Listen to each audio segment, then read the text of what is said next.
Ramar scenes ரொம்ப over. ஆமா picture படம் பார்த்து வாங்கிட்டு நச்சுன்னு இருக்கா படம் பார்க்கலாம். ஆமா படத்துல நடக்கிறதா இந்த மேட்ரு.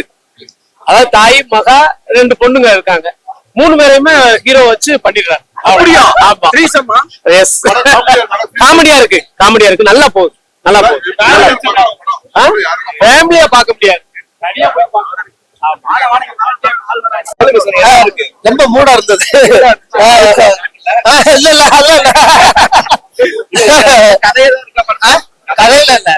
கதையில இல்ல காமெடியா இருக்கு. மேட்டா இருக்கு. ரசிக்கும்படியா இருக்கா? முகமெல்லாம் சுழிக்கல. எல்லாம் காமெடியா தான் இருக்கு. என்ஜாய் பண்ற மாதிரி இருந்தது. ஃபர்ஸ்ட் ஹாப் ரொம்ப இதா இருந்தது. செகண்ட் ஹாப் ஓரளவு பரவாயில்ல. டயலாக் ஃபுல்லா டபுள் மீனிங்கா தான் இருந்தது. டபுள் மீனிங்கா இருந்தது. ஸ்டோரினா எதுவுமே இல்ல. எல்லா வயசுல வர கோளாறுங்க அப்படி பண்றாங்க. 2K கிட்ஸ்க்கு உண்டான அந்த எண்ணங்களை வந்து அப்படியே வெளிப்படுத்துறாங்க. இந்த காலத்துல எல்லாமே சகஜமா எல்லாமே எடுத்துக்கிறாங்க. சஸ்பென்ஸ் அந்தரங்க விஷயங்கள் எல்லாம் ஓப்பனா வந்து பேசுறாங்க. எல்லாமே வெளிப்படையா எல்லாமே பேசுறாங்க.